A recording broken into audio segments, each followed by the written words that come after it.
je crois qu'il est vraiment important que nous nous remémorons tous humblement qu'il y a toujours un risque tant notre détection, que notre évitement, que notre diffusion échoue.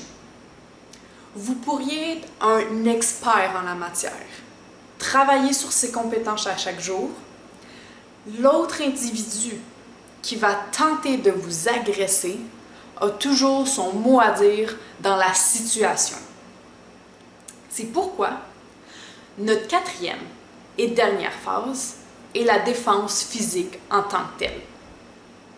Étant donné que toutes nos prochaines capsules de notre série Savage Self-Defense, ou en bon français Autodéfense sauvage, traiteront de ce sujet, je tiens simplement à conclure notre première capsule théorique en vous présentant 3 points que je trouve particulièrement essentiels à ce niveau. Donc, nous allons commencer par voir rapidement le principe de responsabilité. Par la suite, nous allons voir les quelques éléments afin d'être en mesure d'évaluer une menace potentielle. Puis finalement, je crois qu'il est vraiment important que nous commencions déjà à savoir où nous nous trouvons dans cette réalité qu'est la violence.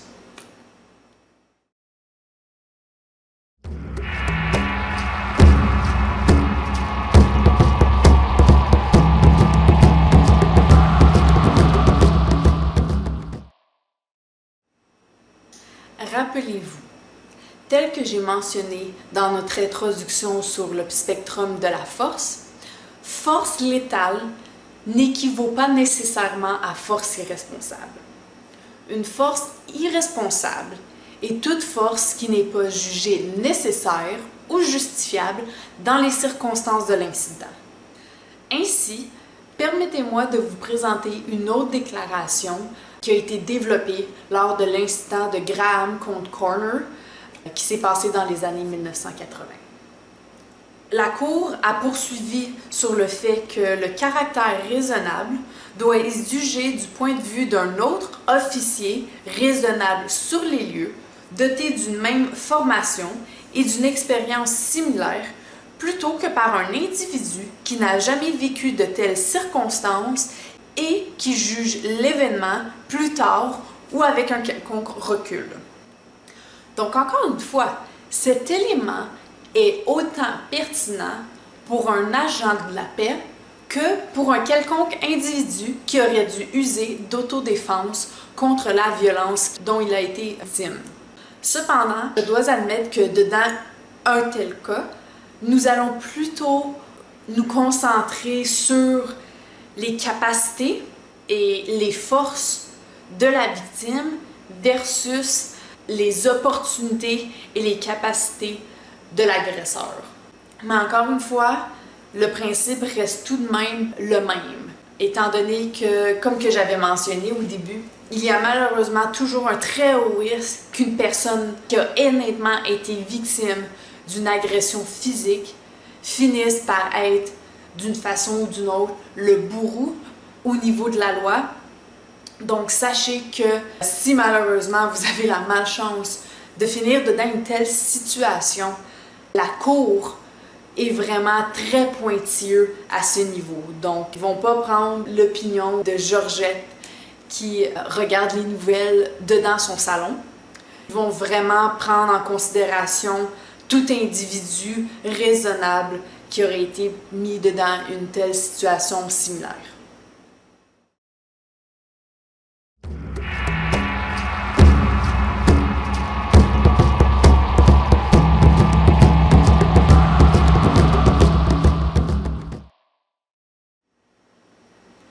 Maintenant, afin de faire une sorte de transition entre le principe de responsabilité et l'évaluation d'une menace réelle et potentielle, permettez-moi de vous présenter une représentation visuelle des différents niveaux de force possibles, mais surtout recommandés face à une menace précise. Donc, normalement, nous nommons ce principe la continuité d'usage de la force. Donc, lorsque la menace est une intimidation psychologique, légalement parlant, nous avons l'autorité, le droit, puis le devoir de faire un contrôle avec une présence autoritaire. Lorsque nous sommes confrontés à une attaque verbale, nous devons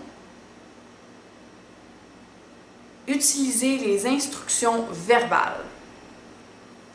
Par la suite, face à une résistance passive, nous avons le droit de finalement commencer le contrôle physique doux. Évidemment, lorsque cela escalade à la résistance active, nous pouvons faire un contrôle physique dur. Suite à cela, si l'agression devient authentique et active, nous pouvons à ce moment, et il est fortement même recommandé, d'utiliser une arme intermédiaire. Finalement, la dure réalité, si nous sommes face à une attaque létale, il est fortement suggéré d'accepter le fait qu'une défense létale est potentiellement aussi autant nécessaire. On entend souvent dire comme quoi il y a cette rumeur où nous devons attendre d'être physiquement agressés avant de pouvoir physiquement nous défendre. C'est non seulement faux, mais aussi très illogique et à un certain niveau même immoral. Que ce soit dans le contexte d'un agent de la paix, d'une victime, d'un bon samaritain, d'un simple agent de sécurité. Car la réalité est que si nous voulons contrôler une menace qui use d'une quelconque force, nous devons utiliser une force raisonnable, mais tout de même un peu plus forte que celle qui est utilisée contre nous afin de la contrer et de la contrôler.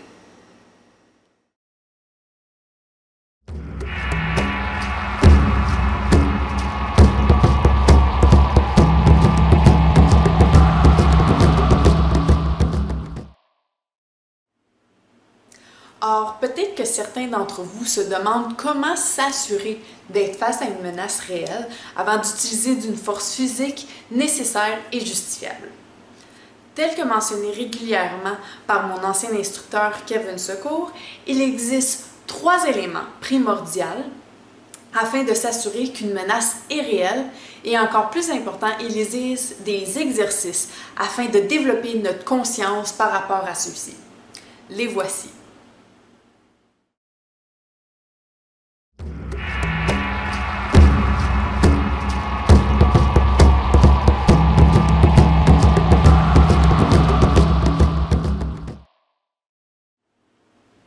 Notre premier sujet est l'intention.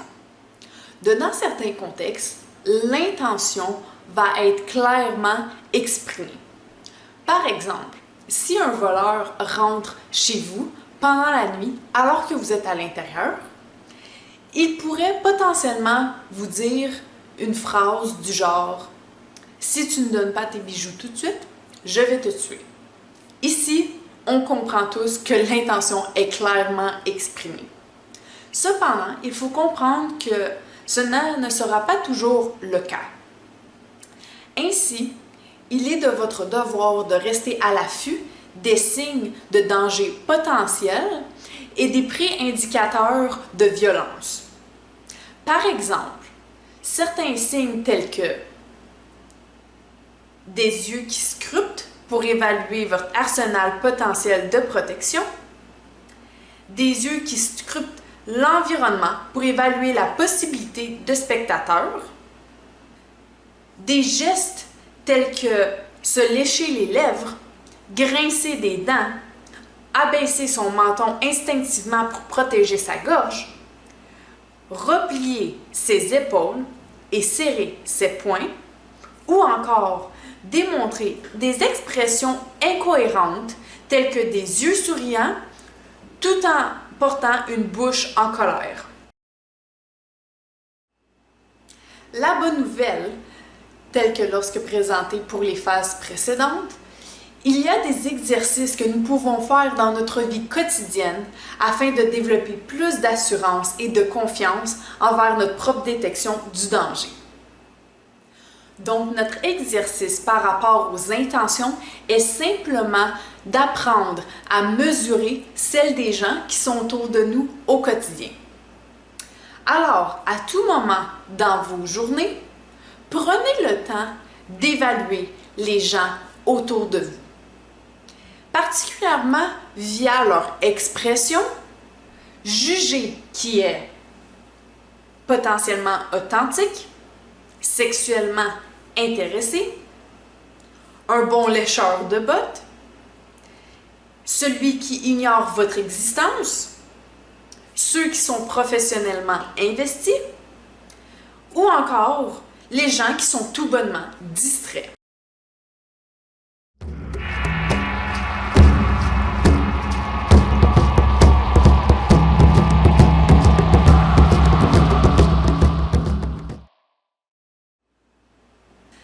Par la suite, notre second élément est l'attitude. Ici, nous parlons particulièrement du potentiel physique d'une personne tel que sa force ou sa taille. Retournons à l'exemple de l'individu qui aurait rentré dans votre maison pendant la nuit. Et imaginez-vous cette personne préciser que pour vous tuer, elle veut vous poignarder. Visualisez une situation générale.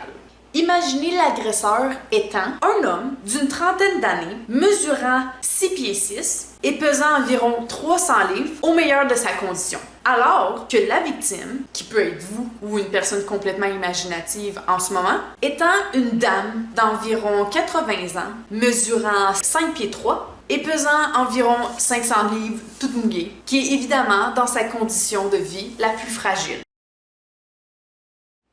Pour notre second exercice, nous allons faire en sorte de pouvoir justifier notre défense physique au point de vue légal. Donc, encore une fois, dans votre vie de tous les jours, à tout moment que vous jugez approprié, regardez autour de vous. Sélectionnez une personne totalement au hasard, puis demandez-vous, qu'est-ce que je pourrais utiliser devant un tribunal pour justifier la force physique que j'aurais utilisée contre elle si elle m'attaquait à tout moment. Voici quelques exemples de qu'est-ce que vous pourriez utiliser comme élément en votre faveur. Leur taille par rapport à la vôtre. Leur forme physique par rapport à la vôtre.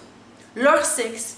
Parce que oui, on peut bien dire ce qu'on veut, un jeune homme a généralement et génétiquement plus de force musculaire qu'une femme. Remarquez s'ils sont seuls ou en groupe, car évidemment, encore une fois, le nombre peut tourner en votre faveur, rendu devant un tribunal. Aussi, considérez ce que vous portez. Est-ce que cela vous empêche de fuir facilement? Par exemple, si vous portez des talons hauts, la réalité est que, eh bien, il est beaucoup plus difficile de courir. Quoique nous avons tous probablement déjà vu quelqu'un qui a réussi à développer cette fabuleuse capacité. Par la suite, vous pouvez aussi vous imaginer les accessoires dont vous avez sous votre possession. Ici, nous pensons particulièrement à qu'est-ce qui peut vous accabler ou être sur votre chemin. Par exemple, si vous avez des gros sacs d'épicerie au moment de l'incident. Puis finalement, comment vous vous sentez en tant que tel? Êtes-vous malade? Êtes-vous fatigué? Etc.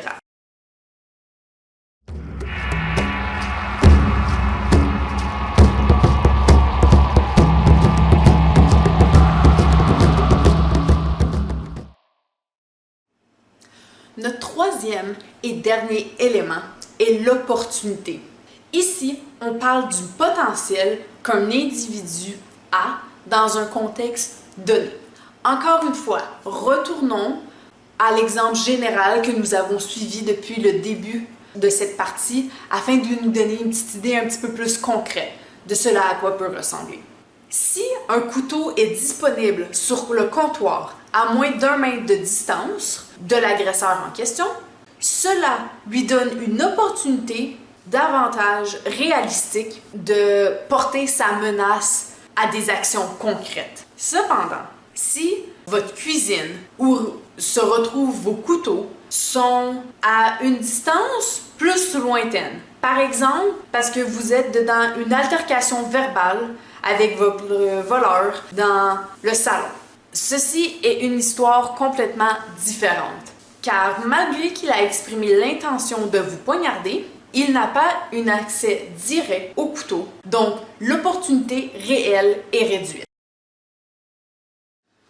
Pour l'exercice relié à l'opportunité, nous allons essayer de pratiquer nos capacités à découvrir comment notre environnement peut être utilisé comme arme.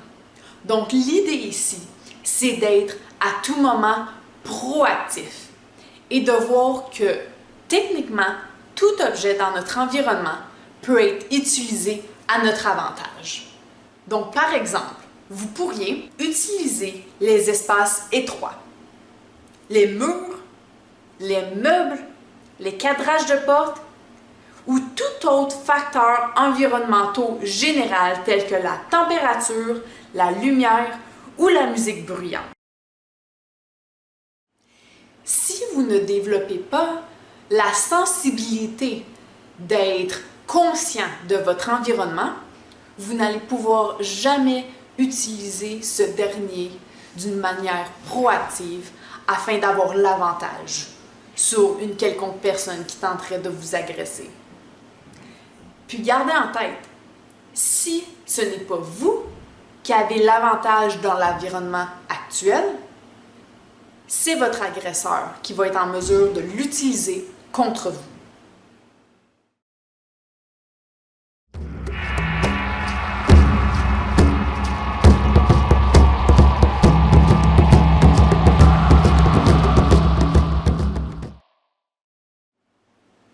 Avez-vous déjà entendu la phrase « Mieux vaut être jugé par 12 que porté par 6 » ?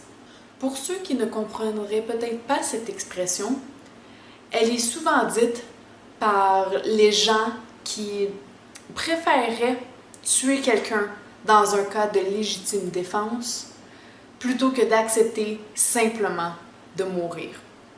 Et qu'est-ce qu'il faut comprendre ici, c'est que peu importe quelle est votre vision par rapport à cette expression, il est plus que fondamental de savoir où vous vous trouvez à l'intérieur de tel mot. Car, encore une fois, oui, il y a le principe de responsabilité qui résonne à l'intérieur de ça, parce que justement, au point de vue légal, la roue peut facilement tourner. Mais encore plus important, il faut comprendre qu'il y a tout un aspect personnel et moraux autour de cette question. Puis, je crois que la plupart d'entre nous pourraient admettre que on a un peu l'impression que cette façon de penser tourne autour d'un puissant ressentiment colérique. Et même moi, je ne pourrais pas le nier, même pas envers moi-même.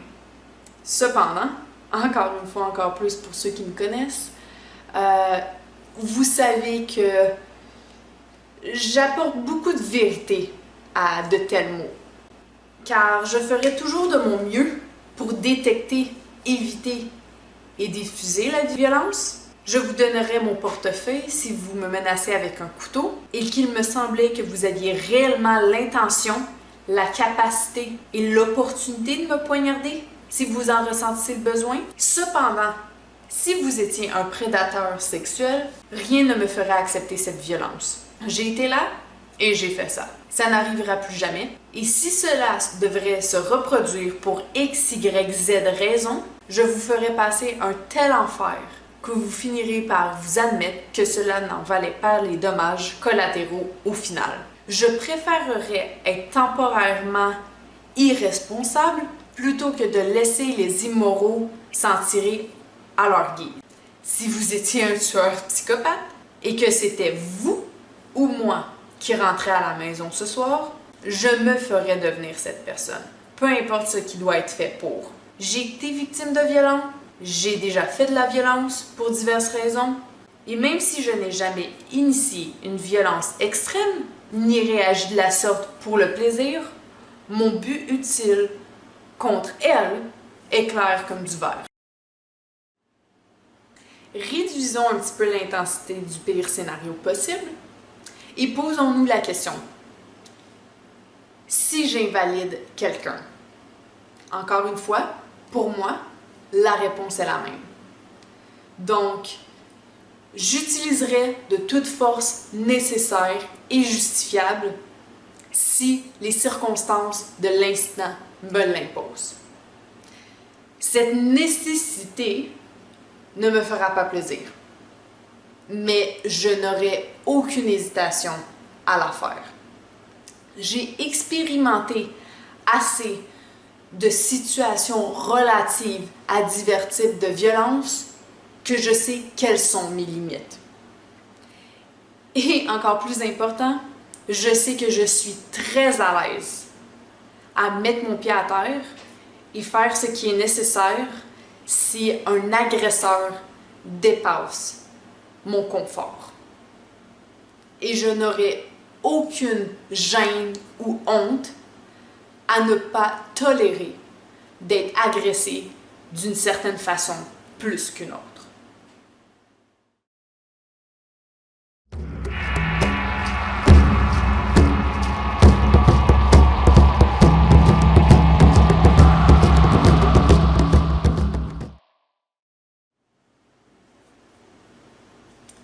Un premier aspect essentiel à considérer lorsque nous pensons à la défense est le principe des deux côtés de la médaille. Donc, d'un côté, il y a l'idéal de la non-violence, tel que Gandhi, qui est très admirable, mais irréaliste si nous sommes honnêtes. Par la suite, de l'autre côté, il y a celui qui investit entièrement dans la rage. Donc, c'est celui qui va encore plus loin et qui attaque toujours, même en étant jugé par les 12. Qui peut être une idée compréhensible. On se met à la place de la personne et on se dit, effectivement, nous étions la victime, nous sommes devenus un bourreau, alors que si à la base, l'autre individu n'avait pas essayé de nous agresser, nous n'en serions pas là. Mais il faut comprendre que si nous gardons toutes ces rages qui peuvent être développées lorsqu'on est victime d'une quelconque agression, nous pouvons facilement être envahis par celle-ci. Puis justement, toutes nos forces, puis toute notre bonté envers même l'extérieur peut tranquillement, mais sûrement se détériorer. Alors, par rapport au principe des deux côtés de la médaille, qu'est-ce que nous devons faire ici est de trouver le milieu juste et mature. Car la réalité nous impose à être prêts à faire du mal si nous sommes dedans de telles circonstances. Car la phrase « tuer » ou « être tué » a potentiellement une grande vérité ici. Ainsi, il ne s'agit pas de vouloir venger l'injustice du monde en faisant d'un attaquant un exemple, mais de survivre et de rentrer à la maison en toute sécurité. Lorsque nous commençons à investir dans la rage, nous nous portons volontaires pour des combats que nous aurions pu peut-être éviter. C'est une chose d'anticiper un combat. Cela en est une autre de se porter volontaire. Alors ici, ce que nous voulons faire est de vraiment et authentiquement savoir, découvrir où nous sommes par rapport à ces deux côtés de la médaille. Est-ce que nous sommes plus du côté du pacifique irréaliste ou de l'enragé sans fin? Puis à partir de là, c'est de voir comment on peut se rapprocher un peu plus du juste milieu mature. Et c'est correct quand même d'avoir un certain penchant plus vers un que de l'autre. Moi, je sais évidemment lequel que je pense plus. Et même, j'imagine que beaucoup d'entre vous qui regardez cette vidéo en ce moment, si vous ne connaissez pas, avez déjà une bonne idée ou allez la découvrir. Mais c'est à l'intérieur de tout ça, qu'est-ce qui est vraiment important, c'est de ne jamais se perdre. Parce que, d'un côté, tu abandonnes littéralement tout bon en toi, et de l'autre côté, tu vis dedans un monde que malheureusement, vous allez finir par vous faire tuer moindrement qu'il y ait une petite situation dangereuse qui va se produire. Et pour vous aider un petit peu à l'intérieur de tout ça, mon plus grand conseil que j'aurais à vous donner serait de, honnêtement, devenir plus neutre, plus chirurgicaux et plus tactiques par rapport à la violence. Donc, c'est vraiment de développer cette, non seulement compétence, mais aussi ce désir de simplement être en mesure de neutraliser une menace afin de pouvoir s'enfuir. Puis, à l'intérieur de tout ça, je rajouterais qu'il est primordial de simplement chercher à survivre à l'intérieur de tel contexte. Puis qu'il faut être particulièrement prudent si par la suite, ou même en avance durant notre visualisation, on célèbre, glorifie ou stylise la violence. Parce que justement, ça peut nous ramener autant d'un côté ou de l'autre de la médaille en une fraction de seconde.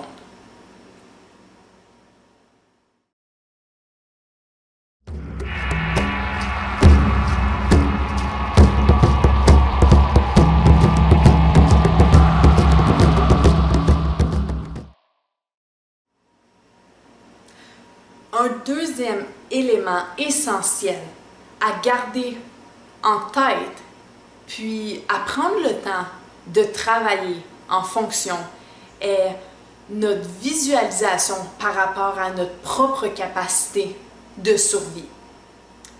Et pour ce faire, permettez-moi de commencer en vous indiquant, en vous rappelant que à la base, nous avons évolué pour survivre en tant qu'espèce animale jusqu'à la caractéristique de l'être humain que nous avons développé. Donc, nous avons des réflexes de recul qui proviennent de centaines de milliers d'années d'évolution, provoquant naturellement et automatiquement la fermeture de notre bouche lorsque nous sommes dans l'eau, la fermeture de nos yeux lorsque de la poussière s'envole autour de nous, l'élévation de nos bras lorsque nous sommes choqués, l'agitation de notre estomac quand nous sommes nerveux afin de permettre à notre corps d'évacuer, puis ainsi de fuir plus rapidement et efficacement, le gel de notre corps parce que historiquement, faire le mort était une tactique efficiente contre de plus gros prédateurs.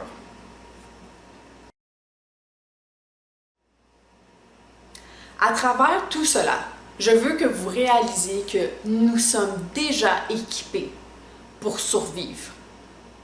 Or, tout ce que vous allez découvrir et tout ce que vous allez être en mesure d'entraîner à travers notre série Savage Self-Defense, l'autodéfense sauvage, sera simplement des outils, puis des techniques et principes qui vont simplement être des ajouts à cette base génétique, instinctive de survie qui est à l'intérieur de chacun de nous.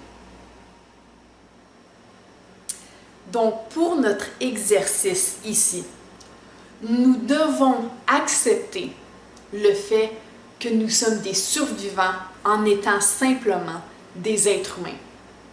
Pensez à un enfant. Visualisez tout ce qu'un enfant peut faire contre un adulte, considérant qu'ils ont beaucoup moins de masse et doivent donc attaquer les zones vulnérables. Ils peuvent enfoncer et égratigner les yeux, donner des coups de coude et d'avant-bras au cou, donner des coups de coude et de tête en javelot sur le nez, frapper et écraser les parties génitales, piétiner les pieds ou même encore mordre le visage et les doigts. Puis réaliser que ce qui fonctionne pour un enfant fonctionne encore mieux pour un adulte. Peu importe notre niveau de compétence ou de forme physique, nous avons des outils et des cibles permettant de générer des dégâts énormes. La clé est la création d'opportunités. Ainsi, visualisez les diverses manières que vous pouvez ouvertement accéder à toutes ces cibles tel un cerf sauvage. Donc, vous pourriez commencer par agir passivement, puis soudainement, tout de suite passer à une embuscade active, ou encore toutes les innombrables possibilités et stratégies qui se situent à l'intérieur de ces deux spectrums.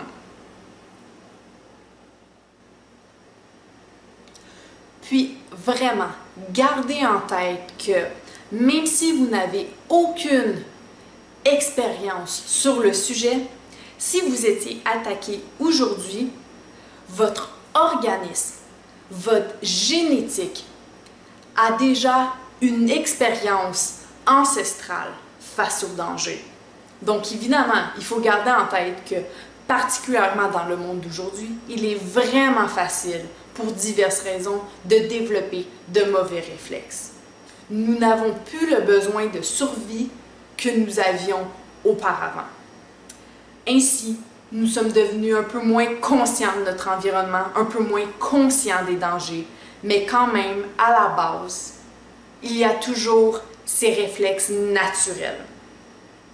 C'est justement pour ça que nous avons ce que les gens rappellent souvent et réduit comme étant le principe du combat ou de la fuite, qui a tellement d'innombrables alternatives à l'intérieur de tout ça, mais juste pour être potentiellement un peu plus accessible à tout le monde, je vais faire cette comparaison-là.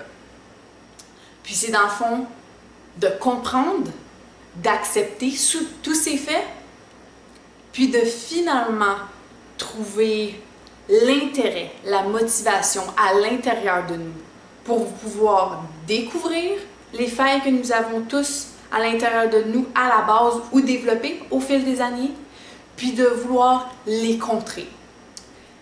Et, encore plus important par rapport à ça, de découvrir les forces que nous avons déjà génétiquement à l'intérieur de nous, puis de les développer encore plus loin et de par-dessus ça ajouter nos capacités, nos compétences individuelles et personnelles pour ensuite faire un tout où est-ce que nous sommes à notre plein potentiel.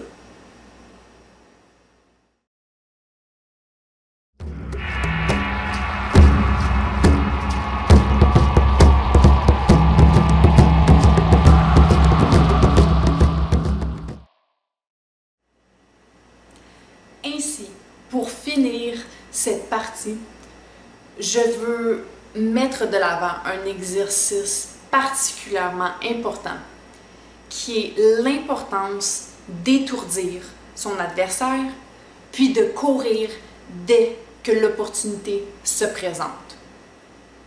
Donc, dans chacune de nos visualisations que vous allez faire à partir de maintenant, je veux que vous focusiez sur le soulagement que la procédure de survie a généré plutôt que sur le sentiment malsain, égocentrique que cela peut avoir généré.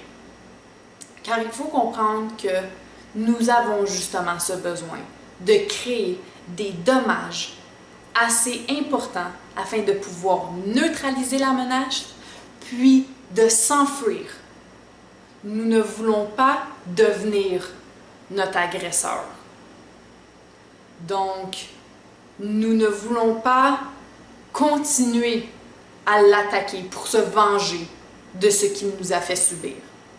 C'est normal d'en ressentir un certain désir.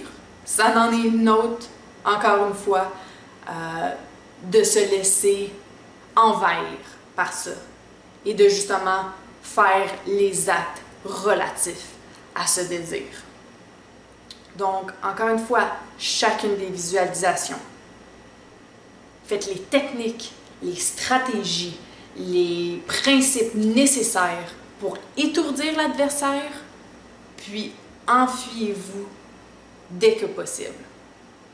Ça doit être le plan que vous avez durant chacune des situations d'autodéfense dans lesquelles vous pourriez être une victime.